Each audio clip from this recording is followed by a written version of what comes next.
DK ಸರ್ಕಾರಕ್ಕೆ ಮತ್ತೊಂದು ಸಿಕ್ತು ಜೆಡಿಎಸ್ ರಣ. ಇದೀಗ ಬಿಡದಿ ಟೌನ್ಶಿಪ್ ವಿರೋಧಿಸಿ ಜೆಡಿಎಸ್ ಪಾದಯಾತ್ರೆ. ಡಿಕೆ ಸರ್ಕಾರಕ್ಕೆ ಮತ್ತೊಂದು ಸಿಕ್ಕು.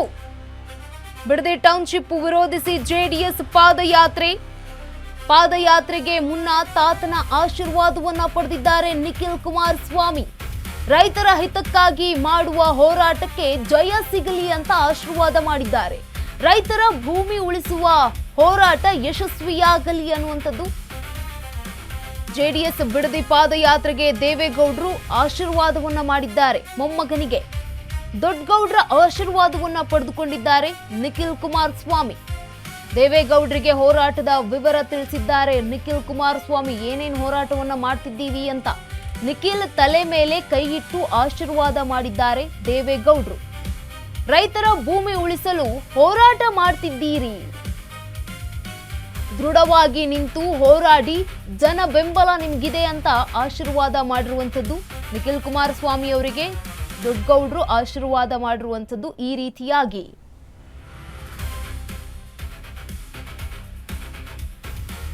ಡಿಕೆ ಸರ್ಕಾರಕ್ಕೆ ಮತ್ತೊಂದು ಸಿಕ್ಕು. ಈಗ ಜೆಡಿಎಸ್ ರಣ ಅಂತ ಇರುವಂಥದ್ದು. ಬಿಡದಿ ಟೌನ್ಶಿಪ್ ವಿರೋಧಿಸಿ ಜೆಡಿಎಸ್ ಪಾದಯಾತ್ರೆಯನ್ನ ಕೂಡ ಮಾಡ್ತಾ ಇದೆ. ಈ ಒಂದು ಪಾದಯಾತ್ರೆಗೆ ತೆರಳುವ ಮುನ್ನ ತಾತನ ಆಶೀರ್ವಾದವನ್ನ ಪಡೆದುಕೊಂಡಿದ್ದಾರೆ ನಿಖಿಲ್ ಕುಮಾರಸ್ವಾಮಿ ಅವರು. ರೈತರ ಹಿತಕ್ಕಾಗಿ ಮಾಡುವ ಹೋರಾಟಕ್ಕೆ ಜಯ ಸಿಗಲಿ ಅಂತ ಆಶೀರ್ವಾದವನ್ನ ಕೂಡ ಮಾಡಿದ್ದಾರೆ. ಜೊತೆಗೆ ನೋಡಿ, ರೈತರ ಭೂಮಿ ಉಳಿಸುವಂತಹ ಹೋರಾಟ ಯಶಸ್ವಿಯಾಗಲಿ ಅನ್ನುವಂತ ಹೇಳಿಕೆಯನ್ನ ಕೂಡ ನೀಡಿದ್ದಾರೆ. ಜೆಡಿಎಸ್ ಬಿಡದಿ ಪಾದಯಾತ್ರೆಗೆ ದೇವೇಗೌಡರು ಒಂದು ಆಶೀರ್ವಾದವನ್ನ ನೀಡಿರುವಂಥದ್ದು. ಮೊಮ್ಮಗನಿಗೆ ದೊಡ್ಡಗೌಡರ ಆಶೀರ್ವಾದವನ್ನ ಪಡೆದುಕೊಂಡಿದ್ದಾರೆ ನಿಖಿಲ್ ಕುಮಾರಸ್ವಾಮಿ ಅವರು. ಇದೀಗ ದೇವೇಗೌಡರಿಗೆ ಹೋರಾಟದ ವಿವರವನ್ನ ಕೂಡ ತಿಳಿಸಿದ್ದಾರೆ. ಆಶೀರ್ವಾದವನ್ನ ಪಡೆದುಕೊಂಡಾಗ ಒಂದು ತಾತನಿಗೆ ಮಾಹಿತಿಯನ್ನ ಕೂಡ ನೀಡಿರುವಂಥದ್ದು.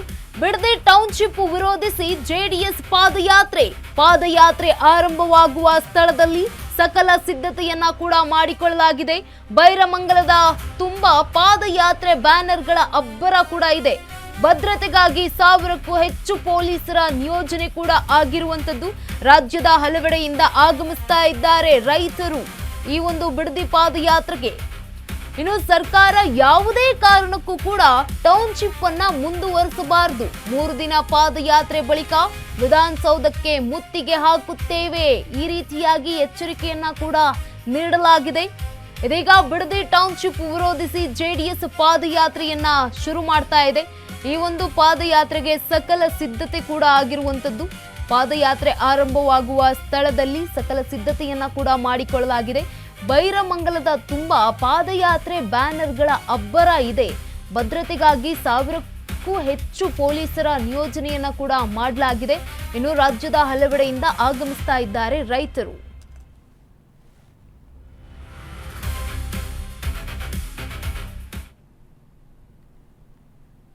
ಈ ಬಗ್ಗೆ ನಮ್ಮ ಪ್ರತಿನಿಧಿ ಜೀವನ್ ಗೌಡ ನೀಡಿರುವಂತಹ ಪ್ರತ್ಯಕ್ಷ ವರದಿ ಇಲ್ಲಿದೆ ನೋಡಿ. ಟೌನ್ಶಿಪ್ ಏನೊಂದು ವಿರೋಧಿಸಿ ಒಂದು ಜೆಡಿಎಸ್ ಇವತ್ತು ಪಾದಯಾತ್ರೆಗೆ ಕರೆ ಕೊಟ್ಟಿರುವಂತದ್ದು. ಸದ್ಯ ನಾವು ಬಿಡದಿ ಪಾದಯಾತ್ರೆ ಇಲ್ಲಿ ಏನು ಬೈರಮಂಗಲದಿಂದ ಆರಂಭ ಹೋಗುತ್ತೆ, ಅದೇ ಒಂದು ಬೈರಮಂಗಲ ಸರ್ಕಲ್ ನಲ್ಲಿ ನಾವಿದ್ದೀವಿ. ನೋಡ್ತಾ ಇರ್ಬೋದು, ಎಲ್ಲಾ ಸಿದ್ಧತೆಗಳನ್ನು ಈಗಾಗಲೇ ಮಾಡ್ಕೊಂಡಿದ್ದಾರೆ. ಸಾಕಷ್ಟು ಬ್ಯಾನರ್ಗಳಾಗಿರ್ಬೋದು, ಕಟ್ಔಟ್ಗಳಾಗಿರ್ಬೋದು, ಏನೊಂದು ಪಾದಯಾತ್ರೆ ವಿಚಾರವಾಗಿ ಇನ್ನೊಂದು ಬಿಡದಿನಲ್ಲಿ ಹಾಕಿಲಾಗಿರುವಂತದ್ದು. ಸದ್ಯ ಈ ಒಂದು ಹೋರಾಟಕ್ಕೆ ಸಾಕಷ್ಟು ಜನರು ಒಂದು ಬೆಂಬಲವನ್ನ ಈಗಾಗಲೇ ನೀಡ್ತಿರುವಂತದ್ದು. ಸದ್ಯ ಈ ಒಂದು ಹೋರಾಟ 3 ದಿನ ನಡೆಯುತ್ತೆ. ಅಂದ್ರೆ ಇವತ್ತು 9ನೇ ತಾರೀಕು ಹಾಗೂ ನಾಳೆ 10, 11ನೇ ತಾರೀಕು 3 ದಿನಗಳ ಕಾಲ ನಡೆಯುವಂಥದ್ದು.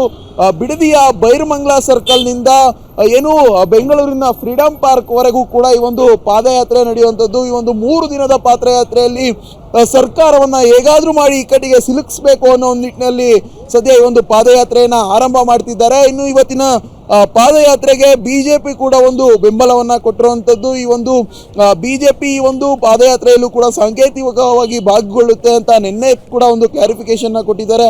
ಅದೇ ರೀತಿಯಾಗಿ ಇವತ್ತಿನ ಪಾದಯಾತ್ರೆಗೆ ಆರ್ ಅಶೋಕ್ ಅವರು ಕೂಡ ಬರ್ತಿರುವಂತದ್ದು. ಅವರ ಮೂಲಕ ಈ ಒಂದು ಏನೊಂದು ಈ ಪಾದಯಾತ್ರೆಗೆ ಒಂದು ಚಾಲನೆಯನ್ನ ಕೊಡುವಂತದ್ದು. ಇನ್ನು ಜೆಡಿಎಸ್ ನಾಯಕರಾದಂತಹ ಕುಮಾರಸ್ವಾಮಿ ಅವರು ಕೂಡ ಈ ಒಂದು ಪಾದಯಾತ್ರೆಗೆ ಚಾಲನೆಯನ್ನ ನೀಡಲಿದ್ದಾರೆ. ಸದ್ಯ ಈ ಒಂದು ಹೋರಾಟಕ್ಕೆ ಸಕಲ ಸಿದ್ಧತೆಗಳು ಸದ್ಯ ಬೈರಮಂಗಲದಲ್ಲಿ ನಡೀತಾ ಇರುವಂತದ್ದು. ಸದ್ಯ ನೋಡ್ತಿರ್ಬೋದು, ಏನೊಂದು ಪೊಲೀಸ್ ವಾಹನಗಳು ಕೂಡ ಭದ್ರತೆ ವಿಚಾರವಾಗಿ ಯಾವುದೇ ರೀತಿಯಾದಂತಹ ಲೋಪಗಳು ಆಗಬಾರ್ದು ಅನ್ನೋ ನಿಟ್ಟಿನಲ್ಲಿ ಸಾಕಷ್ಟು ಜನ ಪೊಲೀಸರನ್ನ ಈಗಾಗಲೇ ಬಿಡದಿಯ ಬೈರಮಂಗಲಕ್ಕೆ ನಿಯೋಜನೆ ಮಾಡಿರುವಂಥದ್ದು. ಈ ಒಂದು ಪಾದಯಾತ್ರೆ ಸಾಗುವ ಉದ್ದಕ್ಕೂ ಕೂಡ ಪೊಲೀಸ್ ಭದ್ರತೆಯಲ್ಲಿ ಸಾಗುವಂಥದ್ದು. ಯಾಕಂದ್ರೆ ಸಾಕಷ್ಟು ಗಲಾಟೆಗಳು ಈ ತರ ಏನಾದರೂ ಆಗುವಂತಹ ಚಾನ್ಸಸ್ ಇರೋ ನಿಟ್ಟಿನಲ್ಲಿ ಯಾವುದೇ ರೀತಿಯಾದಂತಹ ಘಟನೆಗಳು ನಡಿಬಾರ್ದು ಅನ್ನೋ ನಿಟ್ಟಿನಲ್ಲಿ ಒಂದು ಪೊಲೀಸ್ ಭದ್ರತೆಯನ್ನ ನಿಯೋಜನೆ ಕೂಡ ಮಾಡಲಾಗಿದೆ. ಇನ್ನು ಈ ಒಂದು ಹೋರಾಟಕ್ಕೆ ಬಿಡದಿಯ ಜನರು, ಬಿಡದಿಯ ರೈತರಲ್ಲದೆ ಸಾಕಷ್ಟು ಜನ ರೈತರು ಅಂದ್ರೆ ಸುತ್ತಮುತ್ತ ಭಾಗದ ರೈತರು ರಾಜ್ಯದ ಹಲವೆಡೆಯಿಂದ ಇಲ್ಲಿ ಬಿಡದಿಗೆ ಬೈರಮಂಗಲಕ್ಕೆ ಈ ಒಂದು JDS ನ ಹೋರಾಟಕ್ಕೂ ಕೂಡ ಆಗಮಿಸಿರುವಂತದ್ದು. ಸದ್ಯ ಈಗ ನಮ್ಮ ಜೊತೆ ಕೆಲವೊಬ್ರು ರೈತರು ಕೂಡ ನಮ್ಮ ಜೊತೆ ಇದ್ದಾರೆ, ಅವ್ರನ್ನೂ ಕೂಡ ಮಾತಾಡ್ಸೋಣ. ಈಗ ಬೇರೆ ಕಡೆಯಿಂದ ಬ್ಯಾಡಗಿಯಿಂದ ಕೆಲವೊಂದಿಷ್ಟು ಜನ ಈ ಒಂದು ರೈತರ ಪ್ರತಿಭಟನೆಗೆ ಒಂದು ಹೋರಾಟಕ್ಕೆ ಒಂದು ಬೆಂಬಲವನ್ನು ನೀಡುವ ನಿಟ್ಟಿನಲ್ಲಿ ಬ್ಯಾಡಗಿಯಿಂದ ಬಂದಿದ್ದಾರೆ, ಅವ್ರನ್ನು ಮಾತಾಡ್ಸೋಣ.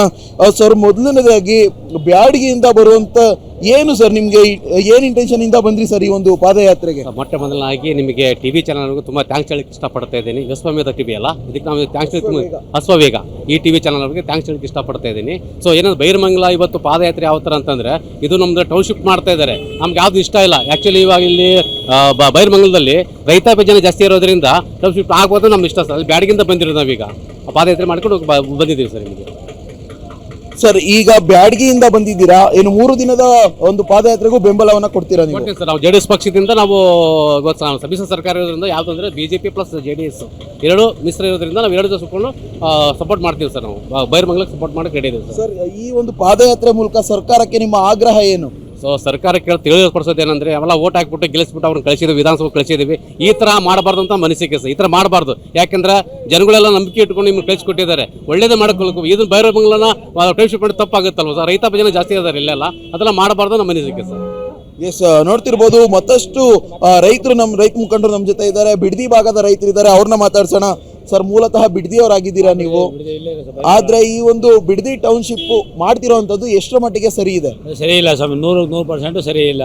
ನಮ್ಮ ರೈತರುಗಳೆಲ್ಲರೂ 190 ಭಾಗ ಕೊಡಲ್ಲ ಅಂತ ಇದ್ದಾರೆ. ಆದರೂ ಅವರು ಸ್ವಲ್ಪ ದೌರ್ಜನ್ಯದಿಂದ ನಮ್ಗೆ 80% ಒಪ್ಕೊಬಿಟ್ಟವ್ರು, 80% ಒಪ್ಕೊಬಿಟ್ಟವ್ರು ಅಂದ್ಬಿಟ್ಟು ಚೆಕ್ಕು ಅದು ಇದು ವಿತರಣೆ ಮಾಡ್ತಾ ಇದ್ದಾರೆ. ಇವತ್ತು ನಾವು ಪಾದಯಾತ್ರೆ ಹೋಗಿ ವಿಧಾನಸೌಧಕ್ಕೆ ಮುತ್ತಿಗೆ ಹಾಕೋ ಒಂದು ಸಾಧ್ಯತೆಯೂ ಇದೆ. JDS BJP ಎರಡೂ ನಮಗೆ ಸಪೋರ್ಟ್ ಕೊಟ್ಟಿದ್ದಾರೆ. 10,000 ಜನಸಂಖ್ಯೆಯಿಂದ ನಾವು ಹೊರಟಿದ್ದೀವಿ ಇವತ್ತು. ಇವತ್ತು 11 ಗಂಟೆಗೆ ಕುಮಾರಸ್ವಾಮಿ, ಅಶೋಕು ಎಲ್ಲರೂ ಇಲ್ಲಿ ಚಾಲನೆ ಕೊಡ್ತಾ ಇದ್ದಾರೆ. ಬಿಡದಿವರೆಗೂ ಇವತ್ತು ಸಾಯಂಕಾಲ 6 ಗಂಟೆ ಗಂಟ ಬಿಡದಿವರೆಗೂ ಹೋಗ್ತೀವಿ. ನಾಳೆ ಬಿಡದಿಯಿಂದ ಕೆಂಗೇರಿ, ಕೆಂಗೇರಿಯಿಂದ ನಾಡ್ದು ಫ್ರೀಡಮ್ ಪಾರ್ಕ್ ಗಂಟ 3 ದಿವಸ ಪಾದಯಾತ್ರೆ ಇದೆ ಸ್ವಾಮಿ. ಅವರು ಕೈ ಬಿಡೋ ಗಂಟನೂ ನಾವು ಹೋರಾಟ ಮಾಡ್ತಾ ಇದ್ದೀವಿ ಸರ್. ಈಗ ಯಾವುದೇ ಕಾರಣಕ್ಕೂ ಬಿಡಲ್ಲ ಅನ್ನೋ ನಿಟ್ಟಿನಲ್ಲಿ ಈಗ ಆಲ್ರೆಡಿ ಕೆಲವೊಂದ್ ಕಡೆ ಅಧಿಸೂಚನೆ ಕೂಡ ಹೊರಡಿಸಿದ್ದಾರೆ. ಈಗ ಆಲ್ರೆಡಿ ಕೆಲವೊಬ್ರು ದುಡ್ಡು ಕೂಡ ಇಸ್ಕೊಂಡಿದ್ದಾರೆ, ಅಂತವ್ರಿಗೆ ಏನ್ ಹೇಳ್ತೀರಾ? ಅಂಥವ್ರಿಗೆ ಅವ್ರು ಹಣೆ ಬರೋ ಸ್ವಾಮಿ. ನಾವು ಅವ್ರನ್ನ ಕೊಡೋರು ಏನು ಬೇಕಿಲ್ಲ, ಕೇಳಲ್ಲ. ನಾವು ಭೂಮಿ ಕೊಡಬೇಕು ಅಂದ್ರೆ ಕೊಟ್ಕೊಳ್ಳಿ ಅವರು. ನಾವು ಜನ 80% ಕೊಡಲ್ಲ ಅಂತ ಇದ್ದೀವಿ. ನಾವು ಯಾರಿಗೂ ಒಂದು ಕುಂಟೆನೂ ಕೊಡ್ತಾ ಇಲ್ಲ ಸ್ವಾಮಿ, ನಾವು ಕೊಡ್ತಾ ಇಲ್ಲ. ಎಸ್, ನೋಡ್ತಿರ್ಬೋದು ರೈತರು ಕೂಡ ನಾವು ಏನು ಬಿಡದಿ ಭಾಗದ ರೈತರಿದ್ದಾರೆ, 80% ಯಾವುದೇ ಕಾರಣಕ್ಕೂ ಈ ಒಂದು ಟೌನ್ಶಿಪ್ಗೆ ಒಪ್ಪಿಗೆಯನ್ನ ನೀಡಿಲ್ಲ. ಆದ್ರೆ ಸರ್ಕಾರ ಈ ಒಂದು ಅಧಿಸೂಚನೆಯನ್ನು ಹೊರಡಿಸಿ ಅದರ ಉದ್ದಟತನವನ್ನ ಮಾಡ್ತಿದೆ ಅನ್ನೋ ನಿಟ್ಟಿನಲ್ಲಿ ರೈತರು ಕೂಡ ಮಾತಾಡ್ತಿರೋವಂಥದ್ದು. ಕ್ಯಾಮ್ರಾ ಪರ್ಸನ್ ನಿಶಾಂತ್ ಜೊತೆ ಜೀವನ್, ಅಶ್ವೇಗ ನ್ಯೂಸ್, ಬೆಂಗಳೂರು. ಇನ್ನು ಬಿಡದಿ ಸಮರ ಇನ್ನೇನು ಕೆಲವೇ ಹೊತ್ತಿನಲ್ಲಿ JDS ಪಾದಯಾತ್ರೆ ಆರಂಭ ಆಗುತ್ತೆ. ಪಾದಯಾತ್ರೆಗೆ ಬಿಜೆಪಿಯ ನಾಯಕರು ಜೊತೆಗೆ JDS ನಾಯಕರು ಕೂಡ ಪಾಲ್ಗೊಳ್ಳಲಿದ್ದಾರೆ. ಆಲ್ರೆಡಿ ಈಗ ಎಲ್ಲರೂ ಕೂಡ ನಾಯಕರು ಆಗಮಿಸ್ತಾ ಇದ್ದಾರೆ, ಜೊತೆಗೆ ಕಾರ್ಯಕರ್ತರು ಜೊತೆಗೆ ರೈತರು ಕೂಡ ಈ ಒಂದು ಹೋರಾಟಕ್ಕೆ ಬೆಂಬಲವನ್ನ ಕೂಡ ಸೂಚಿಸ್ತಾ ಇದ್ದಾರೆ. ಇನ್ನು ಲೈವ್ ನ ದೃಶ್ಯಾವಳಿಯನ್ನ ನೀವು ಗಮನಿಸ್ತಾ ಇರಬಹುದು. ದೊಡ್ಡ ಪ್ರಮಾಣದಲ್ಲಿ